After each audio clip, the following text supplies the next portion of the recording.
Je m'appelle Barbara, j'ai 50 ans, un peu dépassée, et je suis infirmière. Donc moi j'ai un cancer du sein qui est triple négatif, ce qui est différent par rapport au cancer du sein hormonodépendant.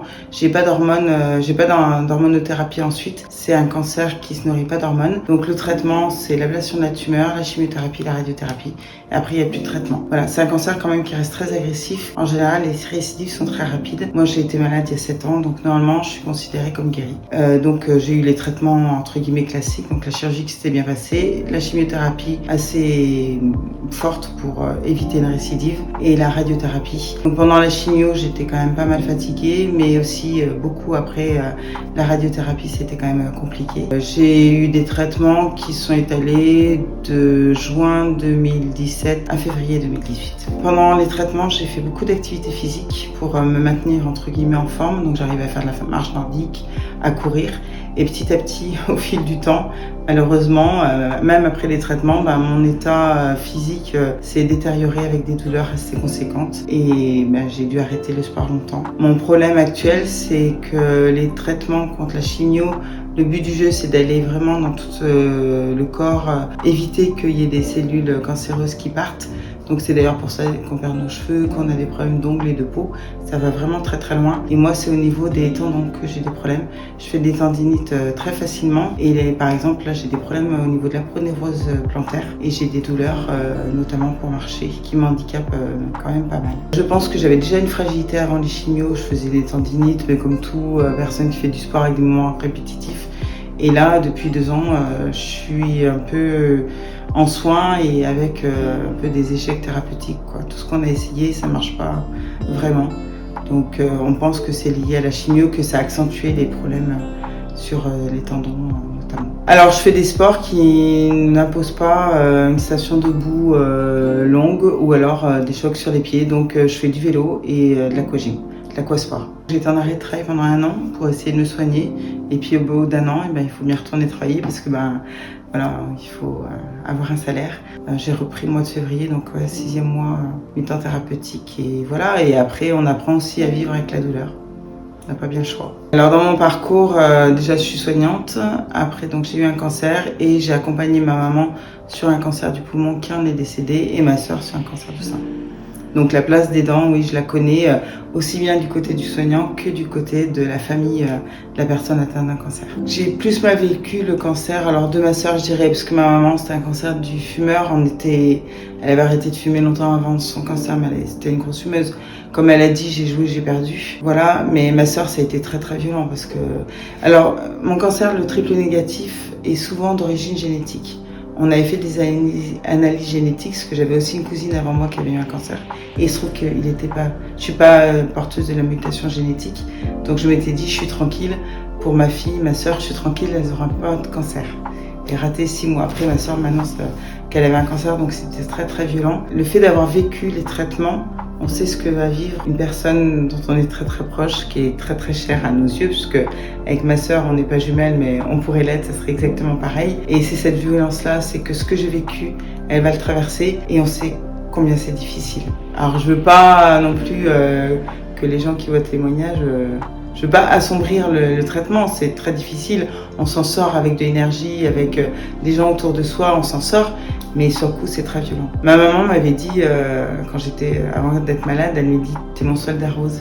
Et ce que j'ai toujours dit, c'est que oui, on est des soldats roses, mais on s'en sort jamais sans une armée autour de soi. La personne qui est atteinte, elle est vraiment mise un peu, pas sur un piédestal, mais on la protège, voilà. Mais en tout cas, nous, quand on est dans la maladie, on n'est rien sans une armée. Et quand on devient aidant, on sait le poids qu'on a sur les épaules d'aider la personne qui est atteinte d'un cancer. Voilà. Après, il n'y a aucun rôle facile, de toute façon, qu'on est soit dans la maladie ou à côté. Même en tant que soignant, c'est pas facile. Par contre, c'est vrai que d'être soignant après avoir vécu le cancer, on n'est plus le même soignant.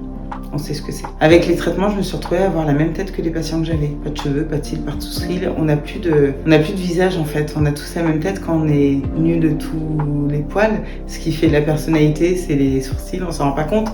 Et là, je me suis trouvée devant la même tête que mes patients, c'était assez difficile. Mais par contre, j'ai un truc en plus. C'est-à-dire que je sais ce que c'est que de se battre tous les matins pour supporter des traitements, pour se mettre debout, pour se lever.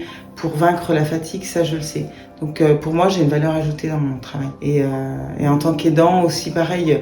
Moi, je voulais pas qu'on m'aide.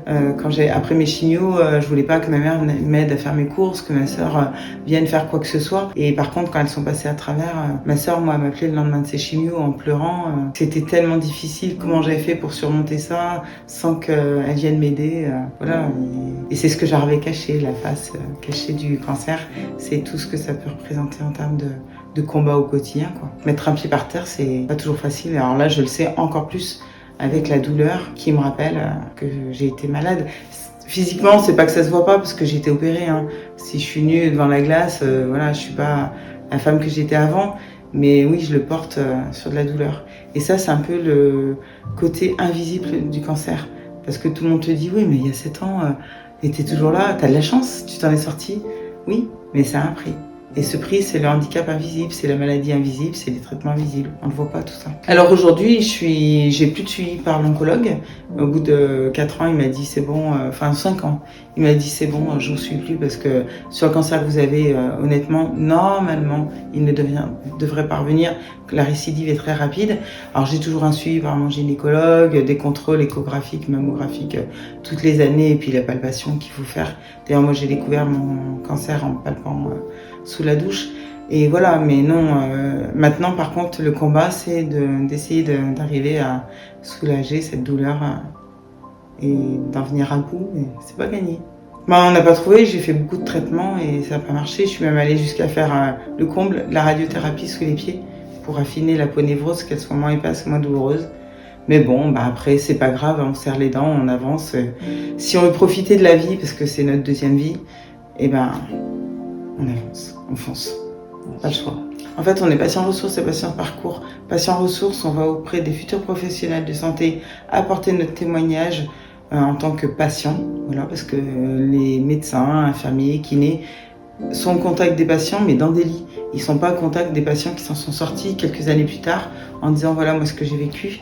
Et on est patient parcours aussi où on va pouvoir aider des patients qui sont en soins à l'instant T. Pendant leurs soins, on peut aller répondre à des questions, des angoisses sur la perte de cheveux, la mastectomie, les traitements et voilà. Et j'ai choisi d'être bénévole à la Ligue parce que pendant mes soins, j'ai pu profiter de ce qu'offrait la Ligue, notamment de soins esthétiques, massages, soins des conseils pour les ongles. J'ai pu faire du sport, d'ailleurs à l'époque c'était de l'aquagym, j'y suis revenue. C'était offert par la Ligue et ça m'a fait beaucoup de bien. Et je me suis rendu compte que la Ligue était une des rares associations qui prenait soin des gens avant la maladie. En termes de prévention, font beaucoup d'actions dans les écoles, sur par exemple la Sainte-Rose, des choses comme ça. Ils aident les patients pendant la maladie, mais aussi après, sur le retour à l'emploi, l'accompagnement, et ils se préoccupent des aidants. Donc c'est vraiment une association qui est très, je trouve pas le mot, mais très très bien, parce qu'ils s'occupent de tout le monde. Faut pas attendre d'être malade pour aller vers la Ligue, on peut y aller quand on est aidant, on peut y aller sur la prévention, et c'est vraiment une association qui est très riche. Merci.